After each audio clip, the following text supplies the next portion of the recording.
I'm just down here in the southwest in the Borenup forest, and packing up camp. It triggered my brain. A few of my favourite things. It's a good title. I like that. A few of my favourite things. We're talking camping. We're talking in the car. Obviously things I use around camp, but things that are in the car that are not necessarily things that come in and out, but they're things that are in there and help it work the way that it does. We tend to almost always focus on the things that maybe fail, or that we're not happy with, or that irritate us in some way, something along those lines. We very rarely, well, I don't know, maybe this is a bit ambiguous, but perhaps you could say we rarely focus on a little product or something that we're using and go, you know what, this is one of my favourite things, this thing is awesome. Hence my video. The first one is my fire pit. I've been using it now for, crikey, when did I buy it? Maybe a year ago. Let's say a year ago. Red Road's fire pit. A lot of companies are releasing this very same design with a cooktop. This configuration, about 360 odd bucks. I paid another $100 on top of that to get the big canvas bag.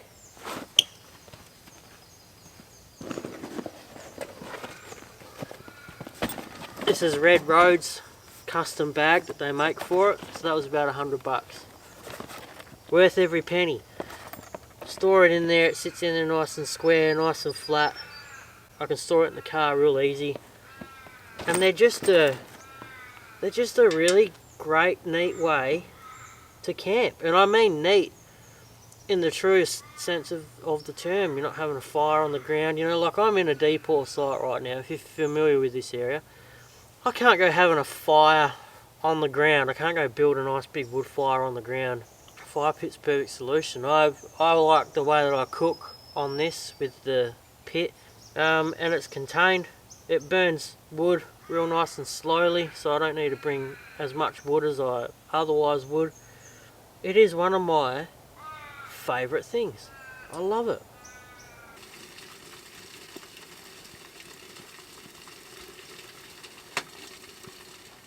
Another one that you would have seen recently in the videos is my stretcher. I'm using a crash pad stretcher now, single stretcher. It's been great for my back. As I'm getting older, my back's never been good. To tell you the complete truth, I'm actually out here camping with a back injury right now. I've done my lower back at work about 2 weeks ago. Being elevated, it's easy to slide in and out of. Not being down on the ground. I was a little bit worried about, because you know, stretchers do by default dip a little, but that hasn't presented to be any issue. I just get comfy, and yeah, I've woken up feeling pretty good. I was a little worried that I was going to wake up a bit ginger, but I'm actually feeling pretty good. So a stretcher, if you're thinking about a stretcher, I'd say just pull the trigger, just get it. Get a good one though, make sure you do get a good one. But yeah, I rate it. It is now one of my favourite things. The Humble bin bag. Nathan and Kelly from Pam Canvas, they've been making this bag for years and years now. Stood the test of time. This has been on the car for probably, I'd say the best of 2 years now. I reckon that'd be fair. Pockets each side, marine grade clips, Velcro strap, quality Australian canvas, all made here in WA. A local family, small business owners. I've got my occu bag. I use my occu bag as somewhat of a sleeve, so I don't just throw rubbish straight into the bag. I'll either put it directly into the occu sack, or I also have an old firewood bag that I slip also down into the occu sack. I'm trying to move away from plastics. Trying to do my bit. I just pull this straight out, straight into a bin, and it's brilliant way to keep it all contained. It keeps it all nice and neat. Somewhere to put your rubbish. In my opinion, every four-wheel drive should have a bin bag of some sort on their vehicle, in their vehicle. They're marvelous things. They're not just for rubbish. You know, I put the loo in here. I put extra firewood in here. Dirty clothes, whatever the case may be. I've got pockets on each side. I've got all my straps, occu straps, ratchet straps in one side. The other side is cleaning bags, you know, the drifter, outback cleanup, like these bags for cleaning up rubbish. I've got some dirty gloves in there, you know, just things like that. So good functionality, and they look good too. Oh, one thing that I resisted on buying for a long time, and this was even back with the GQ, was a table, a drop-down table. I saw no merit in them. I had no interest in buying one whatsoever. Alas, I ended up buying one for the GU, and I tell you what, I use it every time I'm out. Fair dinkum. It has blown my mind how much I actually use it. I bought it basically because it's an Australian company. Patrol Australia makes them. Australian company. Cheap at the time. It was only $300, and it, you know, it's far, even if I didn't use it, I thought, well, it's far better than just having that ugly carpet on there or the ripped up, torn up, shredded vinyl that was on there. So I thought, bugger it, and I pulled the trigger and I bought one. But fair dinkum, I can't believe how much I use it now. Like, it's just I don't ever pull my table out of the back anymore. I use this. I've even swapped around the configuration of the drawers, because I had all my kitchen stuff in the right drawer, which meant if the table was down full of gear, I couldn't get the right drawer open. Heaven forbid I needed something out. So I've swapped them around. Kitchen stuff's now in the left drawer. I rate it. I highly rate it. If you've been thinking about getting a table of some sort, drop-down table, man, handy, so handy.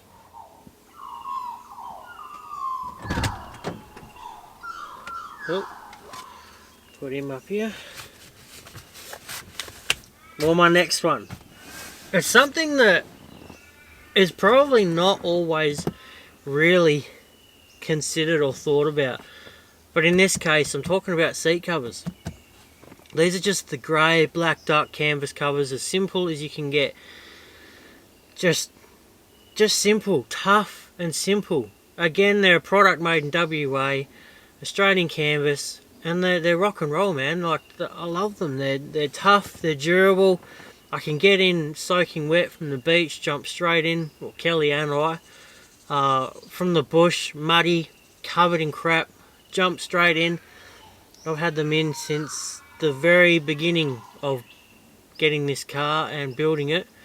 And what's good is I'm keeping the seats underneath them pretty clean, because even though this car, it's got a few Ks on it now, but the interior, the seats, they're actually in pretty good nick. So to have the seat cover on them, keeping them nice and clean too.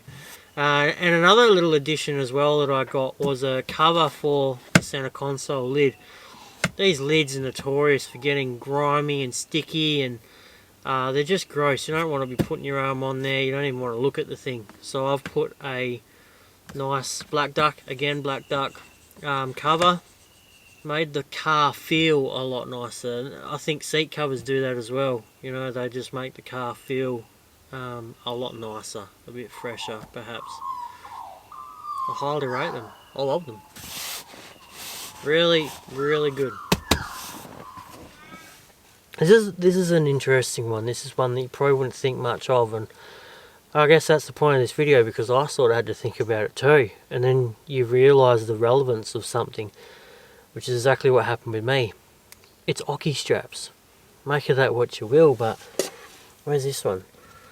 That's up there. That hook's there like that. Can you see that? Yep, you can see that. I've got two occu straps there. As you can tell, that orange occu strap, the orange one there is holding in the table, and that's my cook stand, my swing away cook stand. That holds them in there individually, And then this green one, this bigger green one, that holds in my chair, the step for the fridge, and you can see that footrest there. So the idea of having 2 separate straps is that when I'm trying to get my chair out, I don't have the table and the cook stand fall down and get in the way, become a real pain in the butt. That way I'm not fighting those things when I just want to get my chair, or also, more to the point, try and get my chair back in. And then of course this one wraps around, holds the chair in, holds what my foot's on now, holds my my little step and the footrest that you see there. Genius. The occu, and with, you know, this is my point. Without these occu straps, put that up there, out of the way for when my chair goes back in. Without those straps, the car doesn't function the way that it does. The car doesn't have that same efficiency that it does for me out in the bush, and that's why I find the occu strap so underrated. And there's more to add to it yet. Come with me. Look up above my head. I'm holding in 2 pillows up there to the roof of the car with 4 occu straps.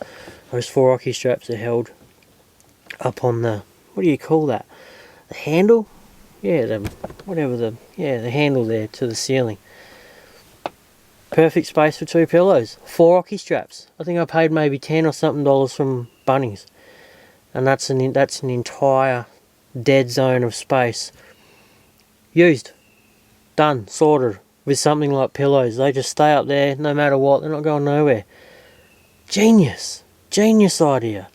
Capitalize on your space, folks. Like, get creative, get a little bit cryptic, think a little out of the box. Little things like this are just genius ideas. And now I've got all that space there where I don't have pillows in my way, and I don't have to throw the swag and duffel bags and the stretcher and everything in and then throw 2 pillows in on top, and they're going to fall around and fly around everywhere. Or you want to get something out from underneath them, you got to try and fight with the pillows. You know, none of that. They're just up the top, out of the way, done, sorted. And you're using something as simple as occu straps to achieve it. It's just...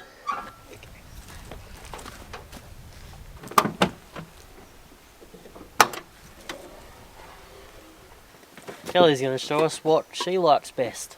The jetboil. The jetboil. Yep. Why? I like coffee, and I don't want to wait for my coffee. And this is quick. Yeah. Literally. Yeah. Guaranteed. Definitely. When Matt first bought it, and I was like, how much did that cost? But worth it. Yeah. Yep. Yeah. Definitely worth it. And how long these canisters? Well, I've got, how long we had it? 1.5 years. Yeah. And we're still on the first canister that I bought for it. So, and we use it fairly regularly. Yeah. Well, like I said, we use it every time we're out. Yeah. You know, if we're away for a week, we're using it every single day. Yeah. Even when we do day trips, we quite often just get it out. We'll be using it today. Yeah. Yeah. So, yep. Very handy. Thumbs up. Yeah.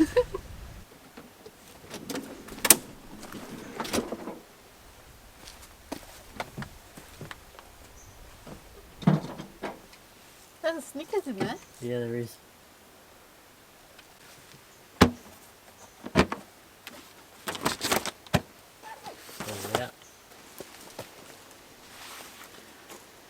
The fridge.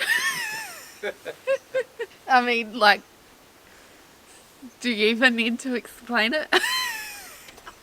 It's a fridge. If you go camping, you want to keep your stuff cold, get a fridge. Oh my god. At the pointy end now, one of the last things that I really appreciate, one of my favourite things, is mapping. I've got some maps here. Paper maps. I've got the Midwest, Southwest corner, Southwest Western Australia. Good quality paper maps. Why do I like them? Well, they're great for sitting down with a pencil or a highlighter and planning out a trip, or if you're already on location, you want to plan out the next leg of your trip where you might be heading.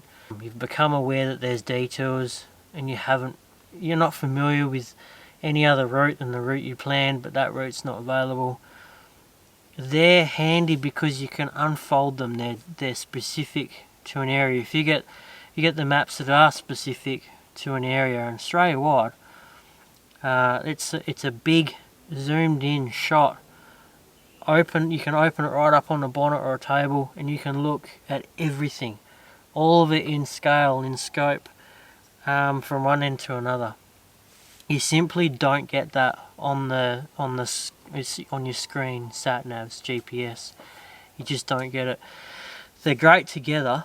I use the GPS just as much as paper maps. Well, probably more. Let's be honest, more.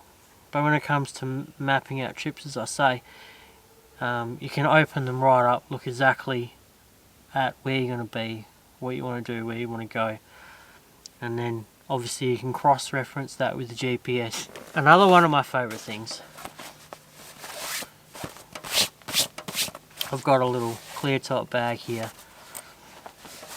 and it's all my bush books, right? Now I've got a few other things too, like I've got lots of national parks. Pull them out and have a quick look. Oh, they're in there tight. I've got my national parks brochures, as you can see there. They're great for when you are in the national park and you want to maybe find some points of interest, or quite often they've got their own little maps, so they've got trails, points of interest, as I say. So they're really cool, they're handy, I use them. But I mentioned I've got bush books here too. What's a bush book? And there's so many of them, I've still got many more to collect. But you get these from visitor centres or bookstores. They're native to Western Australia. What do we got? Common flowers of the Midwest, orchids of the Southwest, wildflowers of Southwest forests, common trees of Southwest, birds of the Southwest. So you see what I'm saying here. So I am a sponge for information. I love that when I'm out in the bush, I want to be able to identify what I'm looking at. I want to identify what I can hear. I want to know my area. I want to know my surrounds. And so these little bush books have been a magnificent way to educate myself on where I am, what's happening around me. And I think if there was something that I would encourage everyone to take away, more from camping, more from being out here in the bush, is to start taking a bit more notice of what's going on around you, what's happening, what you're hearing, what you're seeing, even what you're smelling. The scents in the bush. Every different area has its own scent based on the different type of forest, whether it be karri or a jarrah forest or the undergrowth and the story. Everything's different, everything's diverse, and that's what's so beautiful about our West Aussie bush in general, for any of the viewers that are watching from on the other side of the country. Being able to learn and pick up on some of that, it's a beautiful thing, and I encourage everyone to do it. Something as simple as buying a couple of little bush books just to have in the car and help you identify. Old mate in the ute going by. Help you identify your surrounds. I think it's a beautiful thing. I really do.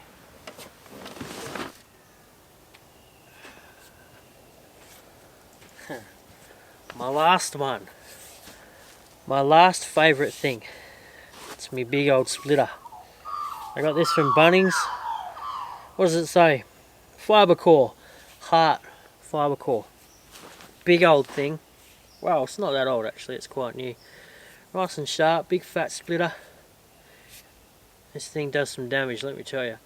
But without it, I wouldn't be able to do half the things that I do. When it comes to the fire, other things, have a quality axe.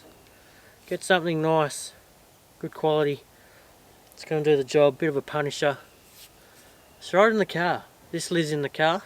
This is the patrol's axe. And it's an absolute donkey of a thing. I love it. I swear by having an axe in the car. This one's no exception. Well, that's it from me. I appreciate you watching. I hope you picked up a few little things too, maybe even yourself. Little things you might be able to maybe add to your car. Think about those little nooks and crannies you got. Make something of it. Create some space. Or be creative and use some of that space you've already got. You haven't quite figured out that's there yet. Alright, see you on the next one. Agree.